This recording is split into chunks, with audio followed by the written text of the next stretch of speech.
අද අපි කන්න යන්නේ බ්ලැක් බට් එකේ කොත්තුව. ඇත්තම කියනවා වීඩියෝ එක ගන්න අමතකුණා. මුලින් කෑවා. පස්සේ තමයි මතක් වුණේ වීඩියෝ එක කරන්න. ඒකට හම්බ වෙනවා chili paste, gravy, chicken wing එකක් දුන්නා ඒක කාලේ ඉවර කළා. ඔව්. හොඳ ලංකාවේ ටේස්ට් එකකට තියෙනවා කියලා පේනවා. chili paste එකක් දාගෙන කාලා බලමු. නෝන පැත්තක ඉඳන් ඉන්නවා.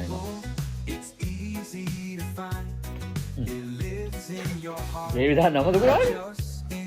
අපි ග්‍රේවි ටිකක් දාමු. කාලා බලමු. ලංකාවෙන් ආවට පස්සේ කොත්තුවක් කනවමයි.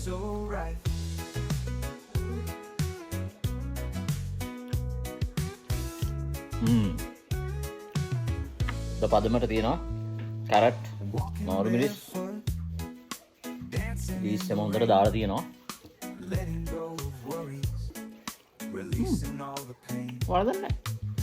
ඔයාලා කාලා බලන්න ආස හිතේ.